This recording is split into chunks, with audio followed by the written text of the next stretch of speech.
are ya? Welcome back to the channel for a decluttering, reorganizing, getting things just a little bit more in order behind cupboards and inside of drawers type of video. This video is going to be a bit of a different format than you're used to. Essentially, this is going to be kind of like podcast style, where we hang out, I talk to you, but then also there's a lot going on the screen and we're just getting things done. You know, actually what it reminds me of is those videos on TikTok. I don't know if they're ever on your For You page, but where it's like the screen is split and like one side is playing with slime or cutting up fruit, and then the other side is a commentary video on something, and it's like activating two parts of your brain at once, so it's a little more entertaining. I don't know, maybe that will be something similar here, but this is the type of video for you if you need some motivation or if you just find it satisfying to watch other people clean and organize like I do. I don't know, in some ways it's kind of therapeutic. And let's get into the video.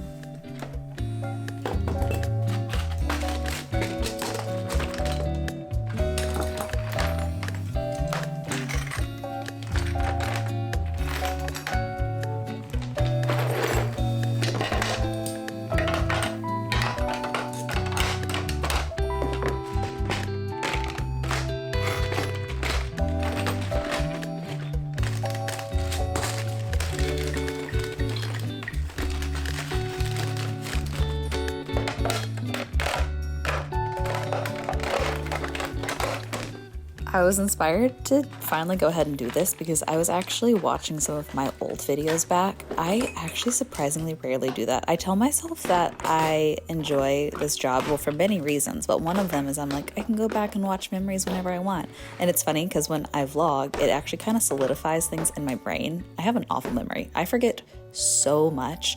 But when I vlog a day, I kind of remember it better, but I actually never go back and watch it. I don't know what that is. Maybe I'm like, I've already lived it, I don't need to see it again, but there's so much that is actually interesting to go back and watch. So I was going back and watching just a handful of videos. These were from a couple years ago. And in this phase of life, I had just moved to Austin. I'm sure those of you that have been around know this very well, but I had moved from California to Austin actually because of a divorce. So it was like kind of sudden, but it was this unique opportunity in terms of the stuff that you accumulate to where I was able to just take the things that I wanted to my new home. I didn't have to go through the process of like getting rid of things, deciding things. So it wasn't the mental toll and the mental labor of rid. It was simply the mental labor of take, and just taking the things that I truly wanted. And that's a pretty rare opportunity because most of the time, if you're trying to get rid of things, you have to physically be the one to get rid of it. Hello? Hi. Hi, sorry, I had headphones on. All of that to say, in my Austin apartment when I was newly living there, I had way fewer things. Only things I really loved, very little clutter, and I was actually laughing at myself because I did a decluttering video back then, and I would like open a cabinet, and in a single cabinet there was like 12 things, and I would quote declutter it, so there was like 8 things in a single cabinet, and it actually looked so peaceful. Like I loved that. I loved opening a cabinet. Everything was like easy to see, but keeping that feeling in the back of my mind of like living in that apartment, kind of freshly moved there with only stuff I very intentionally chose to have, that feeling is really keeping me motivated. I owned a label maker. I owned one and I cannot for the life of me find it. I think at some point moving from Texas back to California, I just lost it in the move. I did love having that thing, and something about labeling things just makes it feel an extra layer of satisfying, I think, because it's like, if this has a home. These things have a home. This is the place. This is where they go. Also, it's just handy for guests. If someone is staying over or house sitting and they're like, I need batteries for the remote, they can see, oh, this is labeled batteries. Easy, done. So maybe I should just go ahead and bite the bullet and get a new label maker and just label absolutely everything, because how happy would that make me?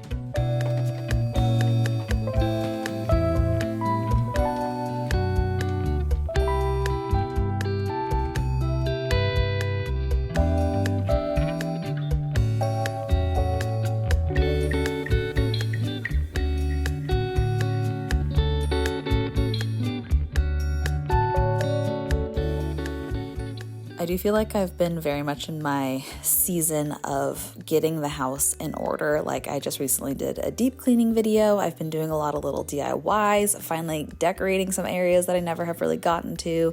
You know, just kind of starting to make this house more intentional and more of our home.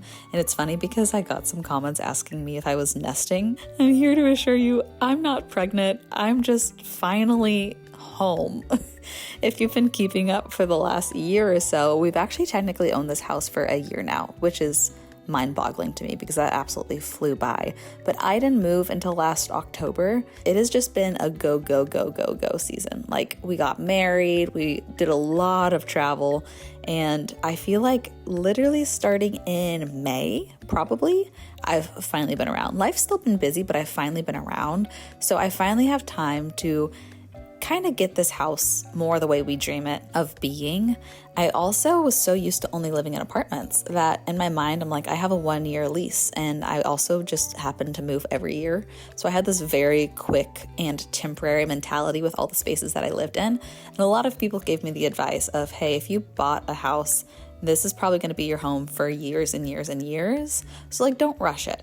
Take it slow, enjoy the process, slowly make things the way you like them over time. And so I'm just now finally getting around to slowly making things the way I want to. And it feels nice. It feels nice. Honestly, too, since my job is creating content, a lot of those things are visual, which just makes for good video.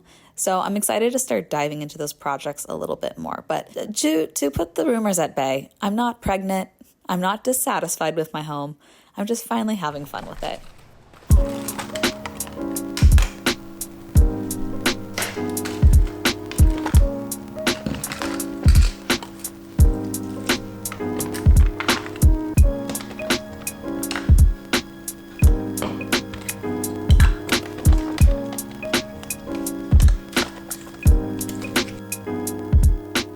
Something actually on my organizing list that I really want to do is organize my spice drawer. I feel like, this is not at all essential. It is purely self-care. I really want to buy all matching jars and then have a little labeler, or maybe buy little stickers that have all the herb names and all the spice names, and organize everything into a jar that's the same size so that it just fits perfectly in the spice drawer. Because we have a plethora of weird, unique, fun spices. Some of them are literally in bags and just all different shapes. And it is actually hard to see what they are because the lids aren't labeled and they're in a drawer. So anyways, that's just me trying to justify to you something that I want to do that is completely unnecessary and that I will probably do as a gift to myself at one point.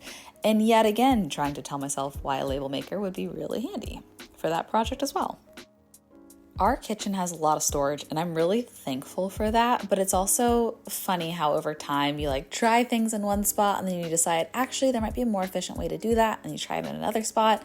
Something that's funny about our kitchen is there are very few normal cabinets. There's some under the island, that's kind of hard to get to. There's one above the fridge, but otherwise all the easily accessible stuff is either completely open shelving, and then everything else are pretty much drawers. We have a Lazy Susan, but pretty much everything else is drawers.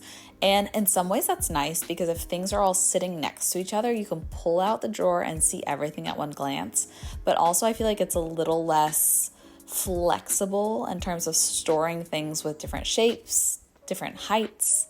You get it. So I feel like I'm constantly just switching things up of actually maybe all the lids for the pots and pans should have their own drawer. We literally have a lid drawer right now just because that actually has been a little bit easier to store things because you could stack all the pots and pans inside of each other in the drawer. I don't know. I'm just kind of always trying new things out and trying to figure out, for example, all of the cooking utensils. We have a lot. We have spatulas, we have spoons, we have everything. And I would like for it to be somewhat organized, and I'm just trying to figure out the best way to do that. I might go ahead and just do what a lot of people do and get kind of a bucket and have all the wooden utensils or all the ones that are a little more uniform just out on the counter for accessibility, and because we have so dang many. But even though we have so dang many, especially with getting into cooking and schooling and making more food focused videos, we go through them so fast. I'll be using 3 spoons at one time stirring different things. That's kind of the mental struggle is oh, this is handy. I do use it. Do I need it? No. Do I like it? yes. And to me, a lot of things fall in that space of like, I like this, it's helpful, it's not life-changing, it's not essential, it's not sentimental, it doesn't spark joy per se, it doesn't evoke feelings in me, but it is helpful. And I got it for a reason. And that little gray area to me is the trickiest area.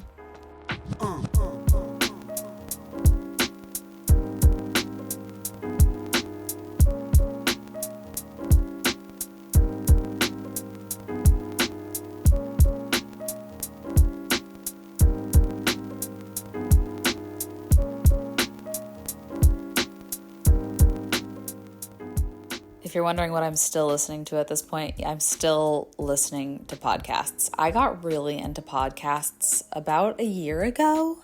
Something about being able to listen to a story in your ears while you're also physically doing something with your body. To me, it's the same satisfaction of watching TV because you get to like dive into the storyline and be mentally entertained, and you can like visualize what's happening. Sitting and watching TV for too long, I can't do it. I get antsy, I get sad, I start to think about like all the other things I could be doing. So to me, it's like the perfect compromise between like being able to mentally kind of go somewhere and enjoy it while also physically still getting in movement and getting something off the list. I don't know. It feels efficient in that sense. But I have been really loving one specific niche of podcasting to where it's true stories, kind of true crime, kind of investigative journalism, nothing too dark. I don't want to be like spooked and sad, although I have listened to a good handful of those. But a lot of the ones that I find interesting are about like people that are essentially con mans or con women, or just like live a fictional life, or like catfishing stories. They're fascinating. They're terrifying. But I've been listening to Something Was Wrong. I listened to the first couple seasons, but there are now so many seasons. I haven't quite figured out her flow because I listened to an episode that the whole story was just a single episode. And now I'm listening to a story about this one particular girl, and that lasts 7 episodes. So it's like 7 hours of one singular story. I've done some podcast recommendations on both TikTok and Instagram because I've learned that other people are looking for podcast recommendations. So I've just been talking about podcasts a lot. But some of my favorites are Sweet Bobby, The Girlfriends, Betrayal, The Wedding Scammer. Something Was Wrong has been really good. If you want to see all my recommendations, feel free to go down a rabbit hole. I've made a lot more TikToks about it than anything else, but the story I've been listening to today is really fascinating and really sad, but essentially about this girl who is able to fake pregnancy over and over and over, and like goes into quote labor, even though it's false, and has a doula stay with her for days on end. And they even do things like put the machinery on her, and some of them measure contractions, and they are able to see she's having contractions. And one even measures a fetal heart rate, and they're able to see that there is a fetal heart rate, but all of it is fake, and she does it over and over and over again. It's just a really interesting story. I'm only about halfway through it, but things like that are fascinating. So that's kind of the rabbit hole I've been going down lately, listening to a lot of podcasts like that. The Wedding Scammer is very like Catch Me If You Can, about a man that he completely changes his identity every year or two and then moves to a different state and like starts a new business, and it's always a scam. And it's crazy. It's actually crazy.